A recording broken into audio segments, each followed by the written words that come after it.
hoje, vocês sabem, eu e Renê, nós temos 4 filhos. Hoje em dia, poucas pessoas têm a coragem de ter tantos filhos quanto nós tivemos. E eu queria que a gente tivesse tido mais filhos. Então, a gente tem bastante experiência em ter filhos. Mas não é a nossa experiência que faz com que a gente tenha autoridade para falar com vocês sobre criação de filhos. Hoje, eu não quero falar com vocês sobre a nossa experiência. Vou usar exemplos, é lógico. Mas hoje eu quero falar com vocês sobre a experiência milenar que está na Bíblia.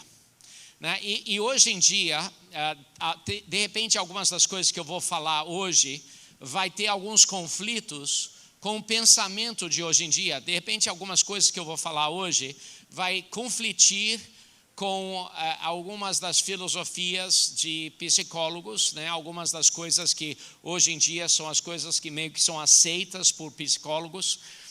Mas hoje eu não vou pregar baseado no que os psicólogos acham que é certo hoje em dia. Hoje eu vou pregar baseado no que a Bíblia diz, tá?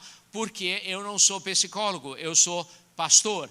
E além disso, eu vou pregar porque eu escolhi aplicar o que a Bíblia diz na minha família.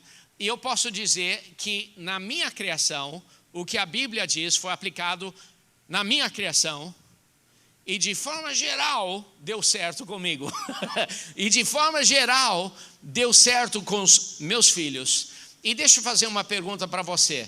De forma geral, a criação dos filhos hoje em dia, será que os filhos que estão sendo criados, não de acordo com a Bíblia, mas de acordo com os psicólogos hoje em dia, se você acha que a sociedade está sendo mais segura, menos violenta, mais correta agora que a sociedade está se desviando da Bíblia e seguindo parâmetros baseados em psicólogos em vez da Bíblia? Ou você acha que a sociedade está mais violenta,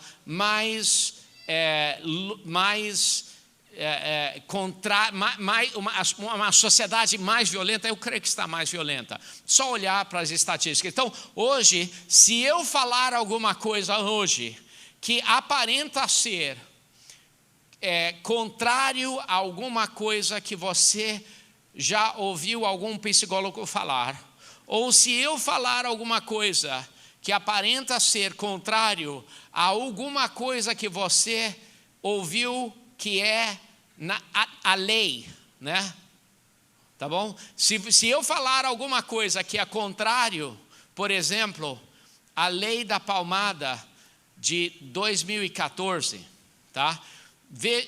Interprete da seguinte forma. É algo democrático no Brasil questionar as leis. Não é errado questionar as leis. Isso é democracia. Por isso que a gente vota por isso que a gente vota em deputados federais, estaduais, para que eles possam ir e mudar as leis. A gente vota nessas pessoas para que as leis mudem. Então, não é errado questionar as leis, é democrático questionar as leis. Então, em algumas coisas que eu vou falar hoje, eu vou questionar as leis. Ok? Ok? No online também. Não me crucifiquem. Hoje, pelo menos, tá? Então, vamos lá. Então, hoje nós vamos estar falando sobre pais e filhos. Essa série tem sido muito importante. A gente viu nessa série que todos nós viemos de uma família quebrada. Então, por isso que todos nós chegamos e todos nós herdamos características da primeira família, que foi uma família que veio de Adão e Eva, que foi uma família quebrada. Por causa disso, todos nós precisamos lidar com essas coisas. Quando o pecado entrou na terra, todos os relacionamentos antes do pecado eram perfeitos. Depois que o pecado entrou, todos os relacionamentos estavam quebrados e nós estamos em fase de consertar isso pela graça e misericórdia de Deus. Nós vimos semana passada como atravessar de uma vida quebrada para uma vida abençoada. Hoje nós vamos falar sobre filhos e filhas abençoadas e nós vamos ler aqui em Efésios capítulo 6, talvez a passagem mais clássica que fala sobre criação de filhos. E vamos ler aqui em Efésios capítulo 6, vamos ler juntos, diz o seguinte: filhos, obedeçam a seus pais, pois isso é justo. Honra teu pai e sua mãe, esse é o primeiro mandamento com a promessa, para que tudo corra bem e tenhamos uma vida longa. Em minha análise dessa passagem, essa passagem fala sobre 3 fases do crescimento de crianças. Quando a gente olha, crianças basicamente tem 3 fases. Tem crianças pequenas, né, crianças, depois tem adolescentes e depois tem filhos adultos, né, nossos filhos quando eles são adultos. Eu e Renê os nossos filhos já passaram por todas as 3 fases. Crianças são de 0 a 12 anos de idade, 12, 13 anos de idade mais ou menos. Essa idade está na Bíblia, isso você vê na Bíblia. Depois, adolescentes vão até mais ou menos de 12, 13 anos até 20 anos de idade. Essa idade também está na Bíblia, eu vou mostrar isso para vocês. E depois dos 20 anos, as pessoas podem até ser nossos filhos, mas são considerados adultos. Então, eles podem até ser nossos filhos, mas são considerados adultos. Então, a maneira que a gente trata as pessoas, mesmo sendo os nossos filhos, precisa mudar. A gente não trata as pessoas da mesma forma, a gente trata elas, mesmo sendo nossos filhos, de maneira diferente. E essa passagem mostra as 3 maneiras que a gente trata as pessoas, os nossos filhos diferentemente, dependendo da idade deles. Então, filhos, obedeçam aos seus pais no Senhor, por isso é justo. Para mim, isso fala sobre nossos filhos quando eles são crianças. E a primeira coisa, crianças de 0 a 3, nós ensinamos crianças a obedecer. Crianças, nós ensinamos elas, e crianças precisam ser instruídas. Nós ensinamos crianças e a gente fala assim: criança, você precisa fazer isso. Crianças precisam ser instruídas. Segundo, honra teu pai e tua mãe. Isso fala sobre adolescentes, e a principal coisa que adolescentes precisam aprender é honra, e isso precisa ser ensinado. Então, adolescentes precisam ser ensinados. E a terceira fase, para que tudo corra bem e tenha uma vida longa, está falando, em minha análise, está falando sobre a vida adulta. Quando você pergunta para alguém, puxa, qual é a bênção que vem quando você honra seus pais? E geralmente as pessoas falam assim: para que tenha uma vida longa. E na realidade, a bênção não é que tenha uma vida longa, não é isso. A bênção é para que tudo corra bem e tenha uma vida longa, né? Porque a bênção seria maldição tudo correr mal e ter uma vida longa. Quem quer ter uma vida longa e tudo ir mal, né? Seria terrível, né? É preferível ter uma vida curta se tudo for ir mal, né? Então a bênção é ter tudo que tudo corra bem e ter uma vida longa. Então isso fala sobre a fase adulta. E na fase adulta a orientação bíblica é para confiar em nossos filhos. É para confiar em nossos filhos. Então hoje eu quero falar com vocês sobre essas 3 fases que nossos filhos passam. De 0 a 12 anos, nós instruímos eles. De 12 a 20 anos, a fase da adolescência, nós ensinamos eles.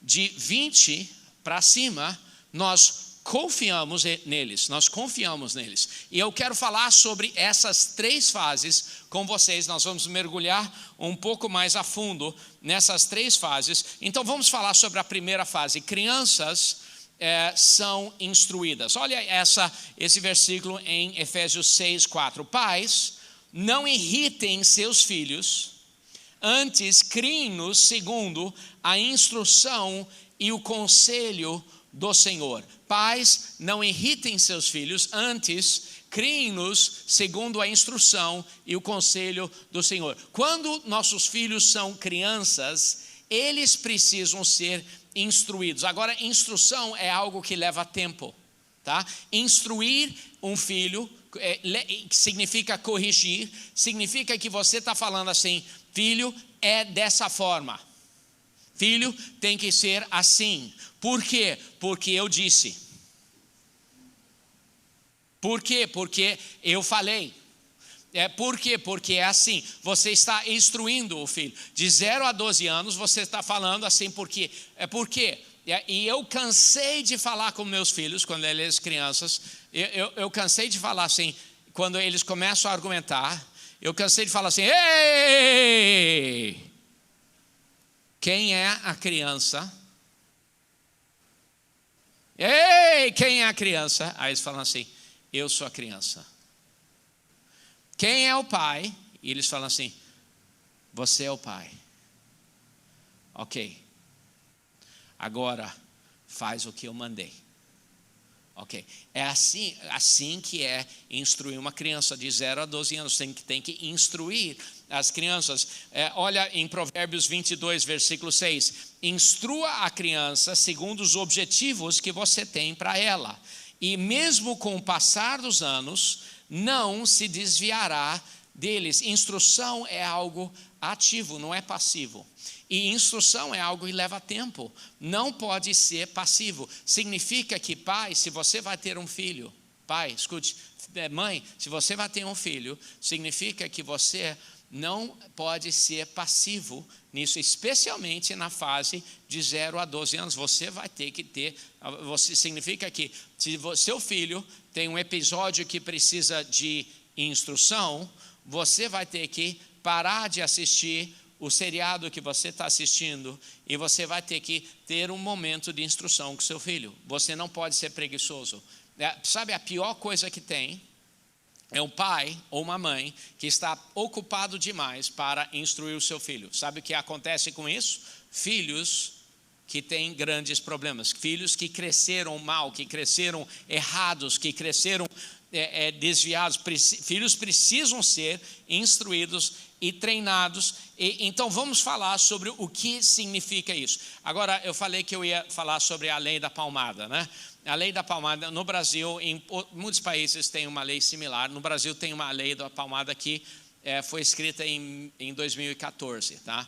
Então, e eu disse que é democrático questionar leis, tá bom? Então eu vou questionar essa lei. Não é errado questionar leis. Agora, deixa eu só falar uma coisa muito importante. Existe abuso de crianças que é terrível. E eu já vi isso. Eu já vi pessoas, adultos, baterem e espancarem crianças. E é algo terrível. E essas pessoas precisam ser colocadas na prisão, tá? Isso é algo terrível e não é aceitável. Não é aceitável violência desse tipo de nenhuma forma, especialmente um adulto com uma criança, tá? Então, de nenhuma forma estou justificando esse tipo de comportamento. De nenhuma forma estou justificando um adulto espancar uma criança. E para falar nisso, não estou justificando ninguém espancar outra pessoa, tá bom? Mas em 2014 foi escrita uma lei, a lei da palmada, que diz o seguinte, basicamente, que nenhuma correção física pode acontecer. Nenhuma correção física pode acontecer. E a justificativa da lei é uma justificativa de psicólogos que dizem o seguinte, que quando você usa uma correção física, você está ensinando a criança a usar a violência para resolver seus problemas. Então, a ideia é que se nós não usarmos violência, a sociedade vai ser menos violenta. Essa é a ideia. Então, eu questiono essa lei da seguinte forma: será que desde 2014 a sociedade tem sido menos violenta? Essa é a pergunta. Será que funcionou? Será que as estatísticas demonstram que tem tido menos violência dentro de escola, tem sido menos violência nas ruas. As crianças que cresceram têm sido menos violentas quando cresceram. E eu acho que as estatísticas não demonstram isso. Por quê? Porque eu não acho que isso funciona. E eu não acho que de 8 anos para cá, os psicólogos descobriram algo assim brilhante, que em 6.000 anos na Bíblia,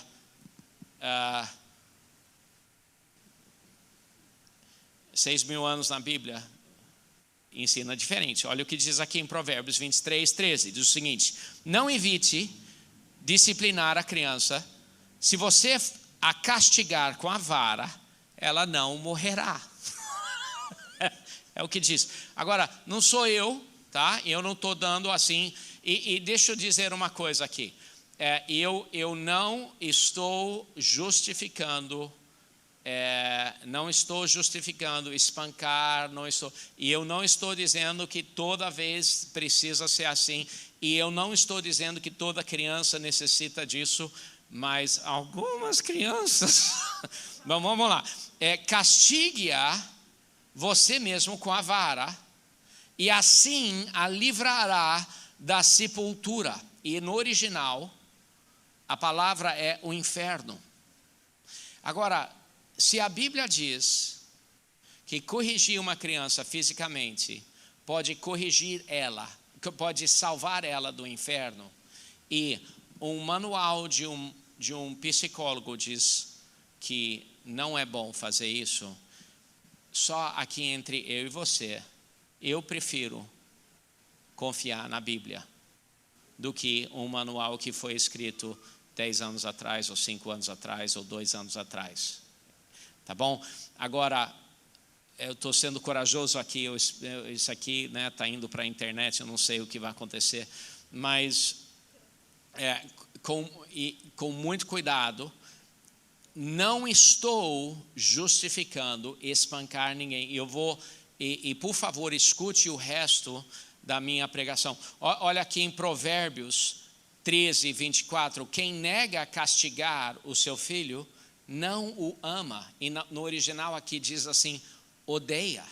Quem o ama, não hesita discipliná-lo. Quem o ama, não hesita discipliná-lo. Olha, crianças precisam disso. Então, só 4 pontos importantes de correção. Primeira coisa, 4 coisas que eu encontrei, eu e Renê fizemos muitos anos atrás. Primeira coisa, pais, você não pode ser preguiçoso. Se você é um pai, você tem filhos pequenos, estamos falando sobre filhos pequenos, de 0 a 12 anos, tá bom? Você não pode ser preguiçoso, você não pode. Você precisa entender que quando filhos são pequenos, a sua principal obrigação é você precisa estar instruindo eles. Segunda coisa, nunca corrija seu filho quando você está com raiva, porque você vai se descontrolar, você não pode. Às vezes você precisa acalmar, você precisa sair. Você nunca pode corrigir seu filho. Você não pode gritar, você não pode chutar, arranhar, morder. Tá? Você não pode queimar com cigarro, tá? Você não pode, obviamente, tá bom? Você não pode nunca estar com raiva. Você tem que ser calmo, tá bom? Você tem que estar 100% calmo. Terceira coisa, nunca corrija usando vergonha. Deus não nos corrige usando vergonha. Outro dia eu vi no Barra Shopping uma mãe chamando a atenção da filha, falando assim, ô filha, que é isso? Todo mundo olhando para você. Isso é maneira que se veste para vir para o shopping com um chinelo feio desse. E aí a filha, de repente, cheia de vergonha. Isso é terrível. Terrível. Você destrói uma criança. Então, quando você for corrigir o seu filho, você corrige em particular. e você corrige com calma, em controle das suas emoções, sempre em controle das suas emoções. E quarto, sempre termine uma correção com amor e reconciliação. Sempre termine com amor e reconciliação. É assim que se corrige uma criança. Olha só em Provérbios. Então, 3 pensamentos de como você corrigir. Primeiro, seja muito claro. Sabia que crianças são incríveis. Crianças querem testar você. Crianças, elas querem testar você. Se você falar assim, não saia pelo portão, a criança vai chegar até o portão, assim, essa linha é o portão, e ela vai chegar assim, aí ela vai olhar, aí ela vê que você está olhando, e ela vai fazer assim.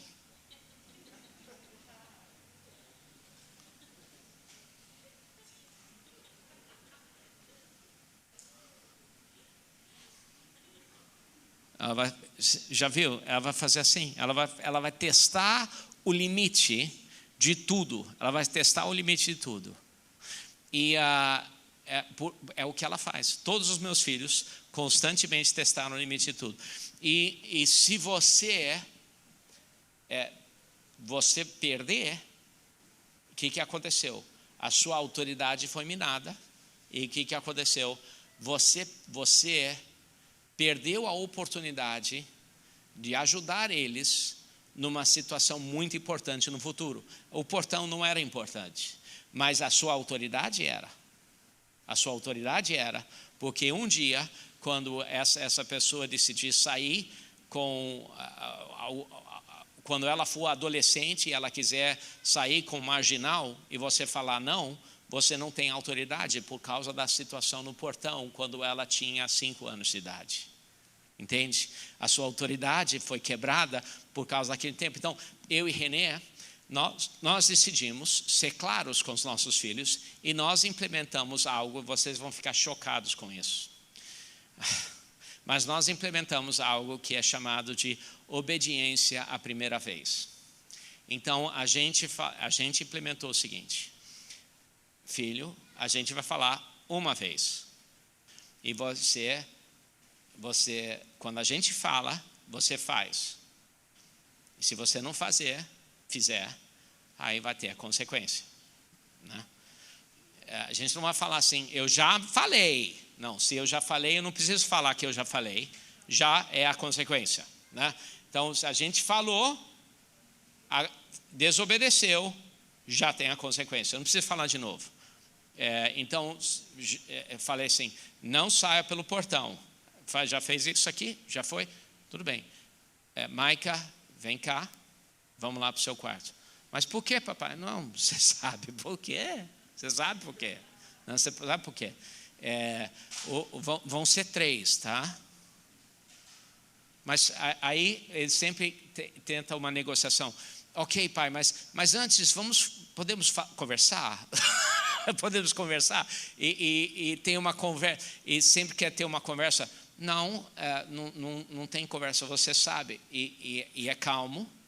E no final tem amor, porque ele foi claro, porque é a obediência da primeira vez. E eu sei que parece chocante, porque, e outra coisa, a obediência da primeira vez não é assim,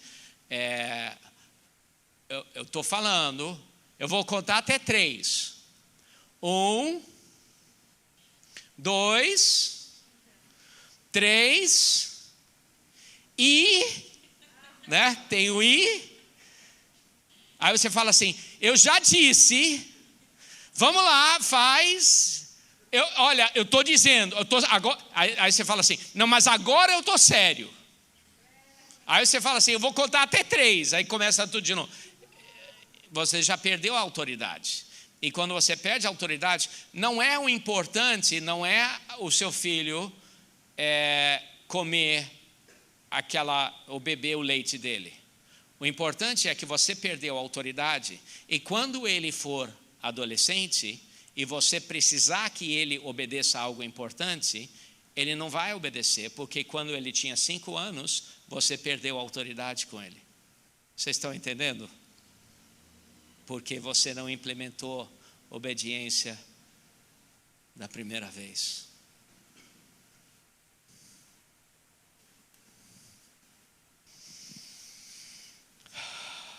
Mas, segunda coisa, seja enfático. Já falei sobre isso. Terceira coisa, seja compassivo. Você tem que ser compassivo. Então, nunca envergonhe seu filho.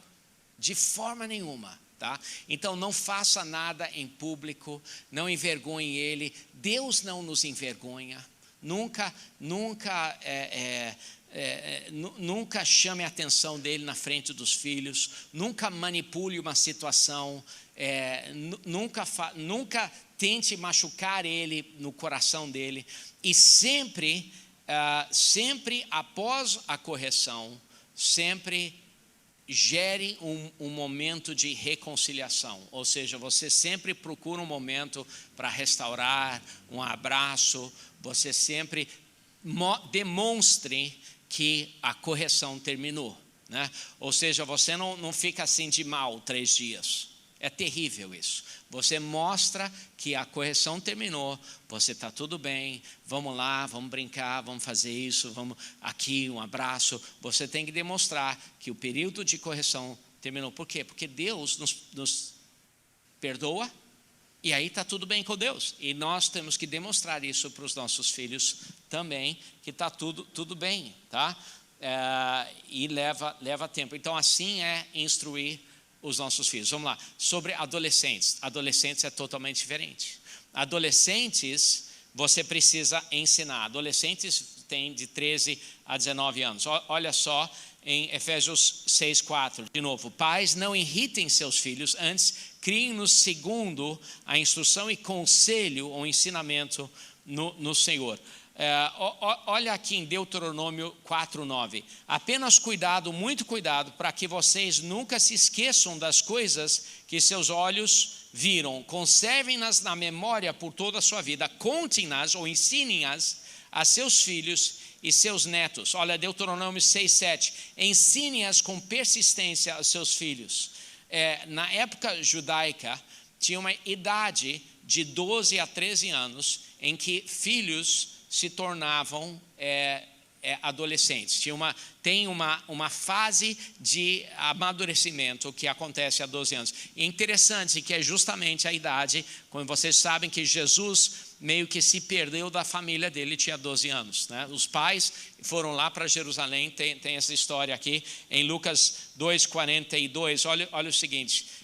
Quando ele completou 12 anos de idade, eles subiram à festa conforme o costume. Descendo até versículo 46, diz o seguinte: depois de 3 dias, o encontraram no templo, sentado entre os mestres, olha só, ouvindo-os e fazendo-lhes perguntas. E todos que ouviram ficaram maravilhados com o seu entendimento e com as suas respostas. Adolescentes, crianças, você tem que dizer o que eles têm que pensar, mas adolescentes você tem que ensinar como eles deveriam pensar, entende? Ou seja, você nunca pode falar para um adolescente, você tem que pensar desse jeito, ele não funciona. Uma criança você tem que falar assim, você pensa desse jeito, mas um adolescente você tem que ensinar como é que você faz isso, através de perguntas. Adolescentes gostam de fazer essas perguntas, então adolescente, você não pode falar para um adolescente, eu não quero que você seja amigo dele, não funciona. E é exatamente o que nós como pais queremos fazer, né? A gente não gosto desse amigo, você não pode ser amigo dele. A gente faz isso com os nossos adolescentes. Em vez disso, nós precisamos ajudar eles a chegar a essa conclusão. Como? Você fala assim, que tipo de amigos você acha que você deveria ter? Eu acho que eu deveria ter os amigos que eu gosto. Por que você acha isso? E como esse tipo de amigo vai ajudar? E você começa a gerar as perguntas para que ele chegue às conclusões certas. E você vai elevar a autoestima dele. E é o que Jesus estava fazendo. Ele estava conversando com os mestres da lei, fazendo perguntas. Então devemos treinar uma criança o que ela deve pensar, mas devemos ensinar o adolescente como pensar. O adolescente ele tem que ser ensinado como pensar. Na matemática, sabe, algumas pessoas falam assim, eu não entendo matemática. Sabe por quê? Porque eles foram ensinados decoreba. Pessoas que foram ensinados os processos de como chegar à conclusão de matemática, essas pessoas entendem matemática. Pessoas que foram ensinados essa é a solução, essas pessoas não entendem matemática. Matemática é processos. Adolescentes precisam de processos. Então, no adolescente, a melhor maneira de ensinar é fazer perguntas para o adolescente. Filho, qual tipo de critério você vai usar para escolher seus amigos?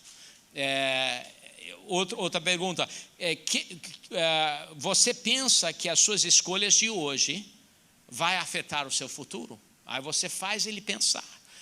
Crianças são treinadas, adolescentes são ensinadas, adultos diferentes. Adultos a gente precisa confiar neles. É totalmente diferente. Olha em Êxodo 30, versículo 14. Adultos são adultos aos 20 anos. Olha só.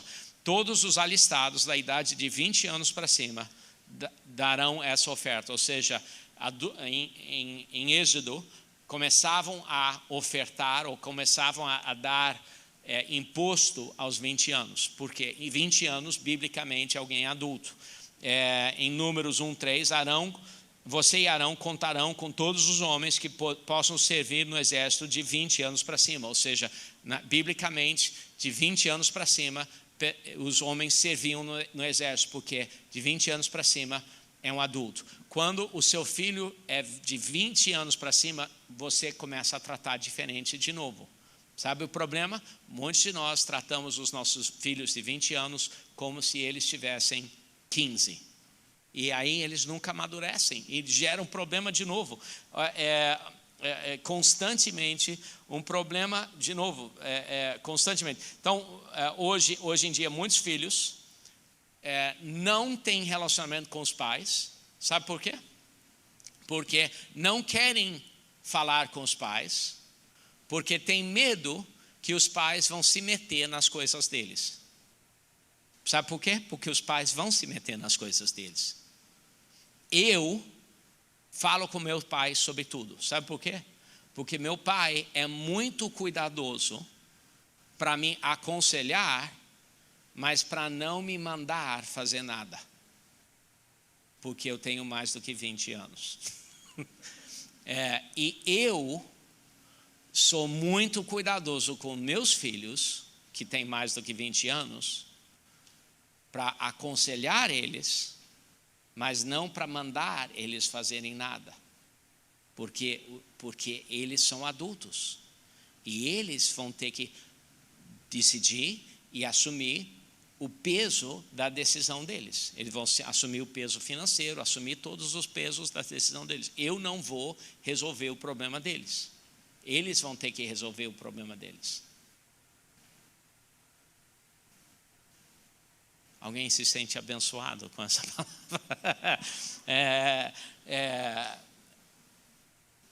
Olha só essa passagem, Mateus 23, versículo 8, diz o seguinte: mas vocês não devem ser. Jesus está lidando com os fariseus, e os fariseus tinham uma cultura de manipulação e de abuso espiritual sobre as pessoas. Os fariseus gostavam de usar os títulos que eles tinham para abusar das pessoas. É uma das coisas que eu mais odeio, e ainda existe em igrejas, e eu odeio isso. Abuso espiritual acontece ainda em igrejas. Pastores e outros líderes tentam usar a autoridade espiritual que eles acham que têm para ficar mandando nas ovelhas. Odeio isso, e às vezes acontece. Olha só, Jesus está falando com os fariseus. Mas vocês não devem ser chamados rabis, porque um só é mestre de vocês, e todos vocês são irmãos.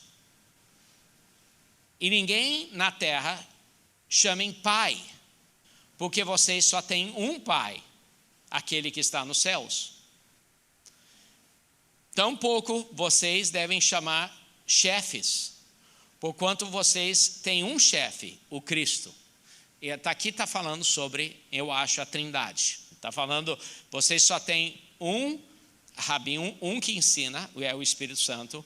Vocês só têm um pai, o Pai. Vocês só têm um chefe, um mestre, o Cristo, né? Mas também está dizendo o seguinte: pessoas que acham que porque você tem um título, você pode ficar mandando nos outros. Muitas pessoas acham isso. E muitos pais acham que por ser o seu pai, pode ficar mandando em cima de alguém por resto da vida deles. Não pode. Muitos pais pensam que, não, depois que alguém cresce, vamos confiar neles. Vamos confiar neles. Depois que faz 20 anos, vamos confiar neles. Se você não faz isso, você acaba impedindo o seu filho de crescer. Você está impedindo. Solta ele, deixa ele ser homem, deixa ela ser mulher, deixa eles crescerem. Com 20 anos, deixa eles crescer, deixa ele fazer a vida dele. Mas pastor, eu não sei se ele consegue. Também não sei, mas vamos descobrir. E se cair, aí vamos dar uma ajuda, mas vamos deixar ele tentar. Vamos deixar ele tentar, tá? Última coisa que eu vou fazer, terminando aqui. Olha essas palavras aqui sobre o Pai falando com Jesus. Marcos 1, versículo 11. Terminando aqui. Isso aqui é algo que eu acho que todo filho precisa escutar do Pai. Olha o que diz aqui. Então veio dos céus uma voz. Isso aqui é o Pai falando com Jesus, quando ele estava sendo batizado. Tu és meu filho amado, em ti me agrado. Muitas pessoas, muitos filhos têm mágoas dos pais porque houve abuso, mas muitas vezes porque houve simplesmente um descaso, porque houve descaso, porque houve assim, deixou o filho assim crescer de qualquer jeito. E nesse versículo eu acho que tem assim as 3 coisas que todo filho precisa ouvir. E hoje eu não sei como está seu relacionamento com seu pai, mas hoje eu quero falar isso com você, essas 3 coisas. E aqui o Pai falou com Jesus. Então veio uma voz dos céus e disse: tu és meu filho. A primeira coisa que todo mundo precisa ouvir de Deus, mas também do filho natural, é a identidade. Você é meu filho. Você é meu filho. Você pertence a mim. Você pertence a mim. Vou falar aqui com você, querido. Olha, eu não sei como é seu relacionamento com seu pai natural, mas o seu relacionamento com seu pai celestial, ele é teu pai. E sim, você pertence a ele.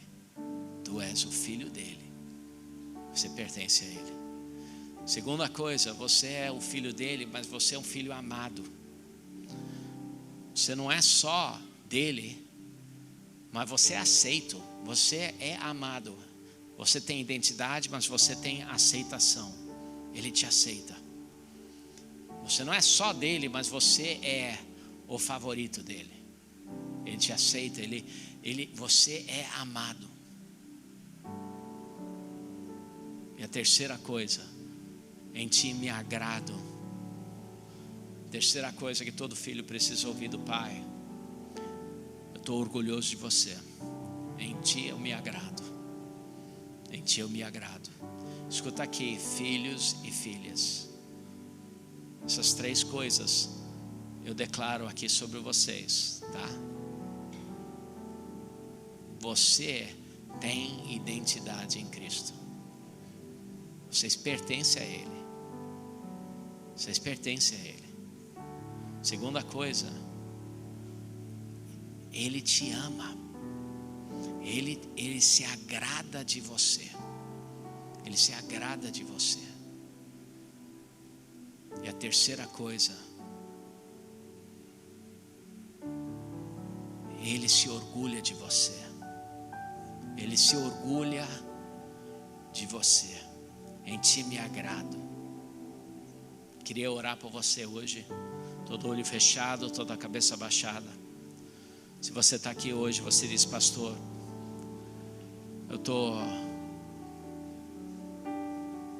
hoje eu escutei essa mensagem sobre a criação de filhos. Não tenho filhos, mas eu sou um filho. Eu não tenho filhos, mas eu estou distante do meu pai natural, mas hoje eu quero correr para os braços do meu pai espiritual. Hoje eu quero correr para os braços do meu pai espiritual. Quero correr para os braços de Deus. De repente você diz: pai, eu tenho estado longe de Deus. Eu quero voltar, quero acertar minha vida com Deus, quero colocar minha vida em ordem.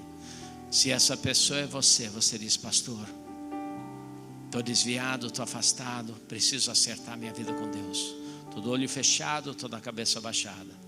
Se essa pessoa é você, todo olho fechado, toda a cabeça baixada, rapidamente, não lute contra Deus. Se essa pessoa é você, rapidamente, levante sua mão agora, em nome de Jesus. Amém, ótimo. Muito bem, quem mais? Quem mais? Em ti eu me agrado. Ok, muito bem. Quem mais diria: ore por mim, ore por mim. Não lute contra ele. Diga sim, diga sim, diga sim, diga sim. Diga sim, não lute contra ele. Fala assim: eu também. Quem mais diria: eu quero acertar minha vida com Deus, eu quero colocar minha vida em ordem. Quero colocar minha vida em ordem, mesmo na galeria. Quem diria: eu. Ok. Pode colocar as mãos para baixo, ok? Fazer uma outra pergunta aqui. Você está aqui, você diz: pastor,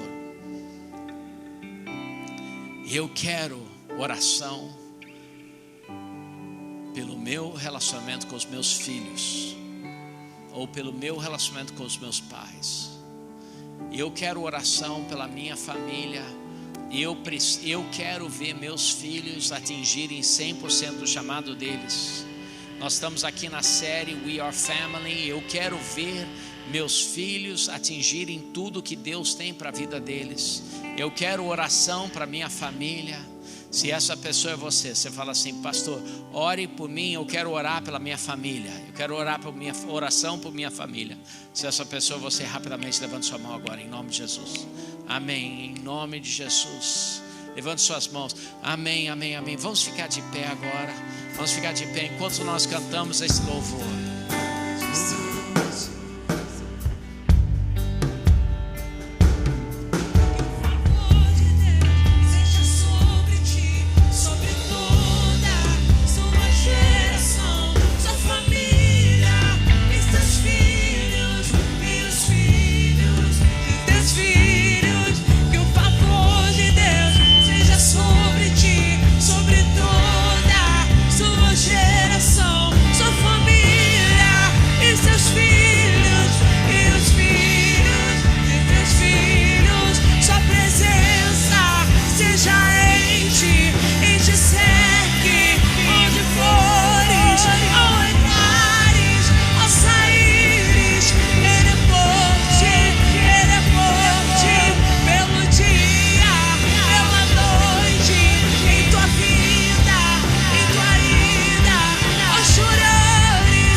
Você está, Senhor, em nome de Jesus. Senhor, não tem nada mais importante do que nós entendermos, Senhor, que nós somos seus filhos. Senhor, não tem nada mais crítico, Senhor, do que nós entendermos, Senhor, que nós fomos escolhidos pelo Senhor, que nós temos a nossa identidade enraizada no Senhor, que nós somos amados pelo Senhor, que nós fomos escolhidos pelo Senhor, que nós fomos amados pelo Senhor, que o Senhor se orgulha de nós. Senhor, nós recebemos isso.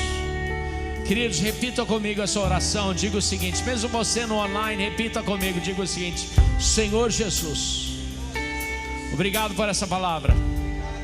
Senhor Jesus, eu me arrependo de todo o pecado em minha vida. Entre em minha vida, transforme minha vida, renove minha vida. Senhor Jesus, eu entrego minha vida completamente ao Senhor.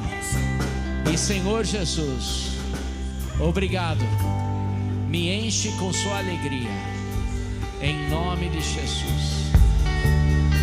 Querido Senhor, eu te agradeço, Senhor, por cada uma das nossas famílias. Restaure relacionamentos com filhos, restaure relacionamentos entre os pais, Senhor.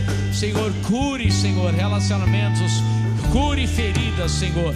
Cure feridas, Senhor, de anos e anos que foram mágoas, Senhor, que foram danificadas, às vezes anos atrás, Senhor. Cure agora em nome de Jesus. Declaramos, Senhor, vida sobre relacionamentos nas famílias, Pai.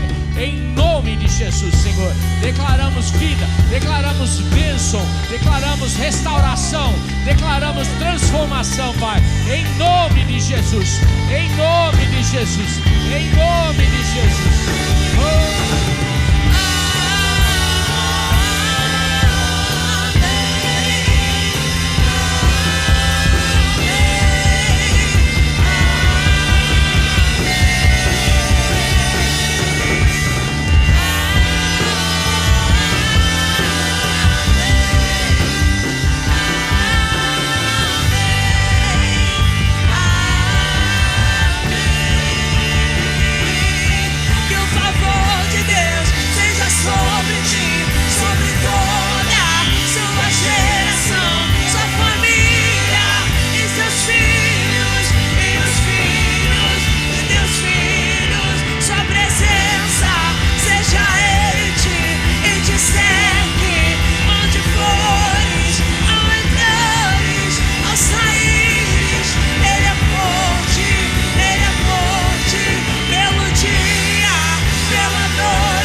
Amém.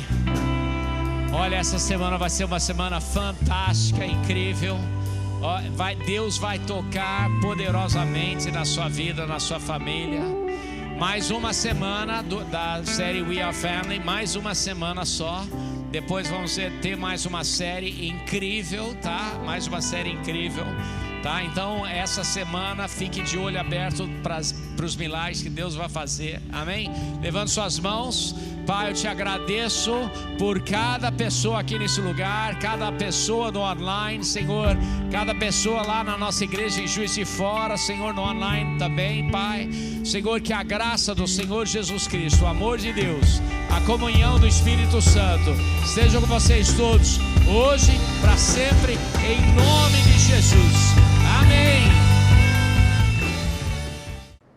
Glória a Deus, aleluia, meus irmãos, que alegria estar aqui mais uma vez com vocês e poder lhe apresentar nossa igreja Elan Church, Igreja Luz às Nações.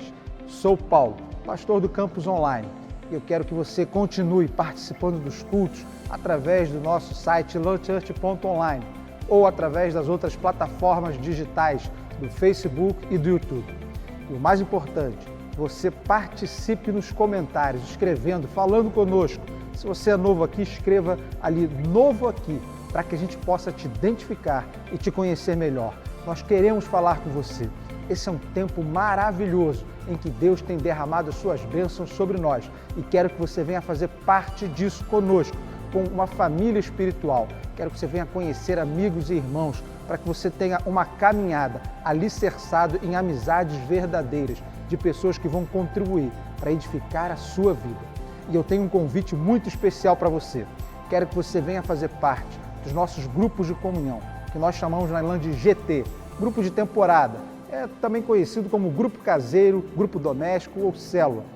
Esses são grupos muito especiais, muito preciosos, que a gente ali conhece novos amigos e novos irmãos e temos um momento de comunhão extremamente abençoado, maravilhoso, para que você seja edificado. É um ambiente de bate-papo, regado à oração, ao estudo da palavra e que a gente pode compartilhar nossas experiências e ali a gente poder caminhar junto com pessoas que vão nos apoiar, nos ajudar e estar conosco em todo e qualquer momento e situação. Onde quer que você se encontre, venha fazer parte dos nossos grupos de comunhão, seja presencial ou online. Você pode entrar em contato conosco através do nosso WhatsApp, o 21 966 358309. O número está aparecendo aqui embaixo na tela. E você pode entrar em contato conosco enviando uma mensagem ou ligando para a gente e conhecer um dos nossos grupos de comunhão. Tenho certeza que você vai ser muito edificado e fortalecido. Vem ser Ilan com a gente. Nós somos Luz às Nações. Amando Deus, amando você, Ilan.